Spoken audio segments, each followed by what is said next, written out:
Jackie, thank you very much. Now, as we were telling you a little earlier on the programme, a global task force is being launched today to track, target and displace those involved in animal poaching. One of the biggest challenges remains bringing poachers to justice, and often that requires complex and expensive investigations in extreme conditions. So now more than ever before, the focus is on deterrence, stopping the hunters literally in their tracks.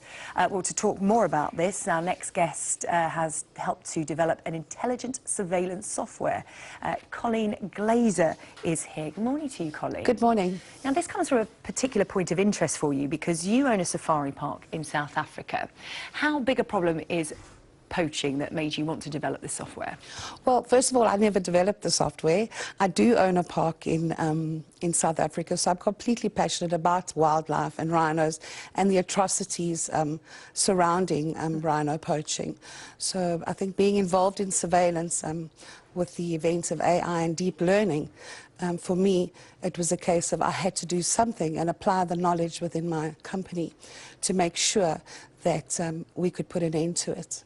Okay, so you didn't actually develop the software yourself, but No. you're involved in it and bringing it to people who need it. Yes. How does it work? Because I've been to Africa, and I'm lucky enough to have been on safari, and the expanse of the landscape and the sheer geography of Africa and where these wild animals are must make it extremely difficult to monitor anyone coming in and out of the area. It's hard enough to find the animals themselves, let alone the poachers. Absolutely. So, you know, I think most VMS companies like AxxonSoft, like ourselves, we involved in safe city projects. So basically, it's really like making a safe park.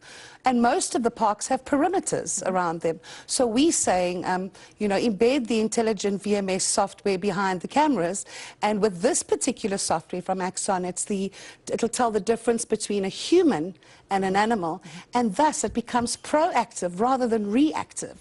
And that it's a complete force multiplier for the people on the ground. Because now the rangers can know exactly where to go. So should a ranger be you know, doing a patrol around a park, they could be poaching on the top left, but the ranger's patrolling at the bottom right. Now, as soon as an alarm is triggered, immediately the control room says, okay, it's happened at camera 14, this is what's going on, and we have an immediate live feed. That also enables the rangers on the ground to know what they're dealing with. We can now see via this VMS software to say, okay, they're armed, they're carrying this type of weapons. You know, these syndicates are extremely well armed and extremely well equipped. They know exactly what they're doing and they know exactly what they're coming for. So, you know, for AxxonSoft side, we have really applied a lot into keeping the citizens of the world safe through our 150 safe city projects that we've been involved in. It's now time that it's our goal to make safe parks. You know, so we want our parks to be safe. The technology's there, and it needs to be used. Yeah, you talk about the sophistication of the poachers and the fact that, you know, many of them have weapons now, obviously, to poach the animals, but, you know, there is the likelihood that they may attack rangers as well. What's the likelihood of poachers adapting to your way of working in terms of beating the technology and them advancing their techniques as you're catching up with them? Okay, I'm happy that you brought that up, because no, I'm glad that you brought that up. I think it's going to take a lot for the poacher on the ground to catch up with our technology, because of the fact that our technology has embedded facial recognition, it has embedded license plate recognition if they're coming by via a vehicle. That's the first thing. And second of all, you can't get out of a field of view of a camera. Should you touch the camera, it has a tampering event. Should you defocus the camera, it has a tampering event, and it sends an immediate alert. And what is so powerful about this is our rangers on the ground are now able to know what they're going to face. Or they can say, don't send 2 rangers, send 5, because there's 10 people there.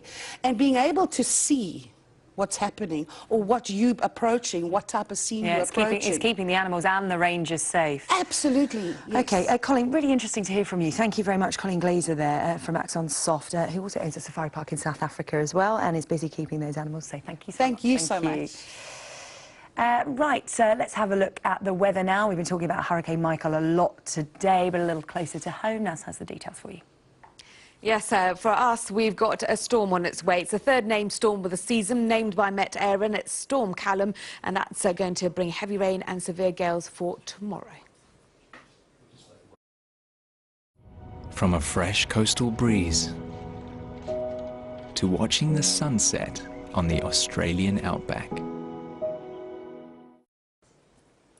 Good morning. So Storm Callum is on its way for tomorrow morning, bringing heavy rain and severe gales for many northern and western parts of the UK and Ireland. Until then, it's not that bad out there this morning. It is rather cloudy, but it's mild.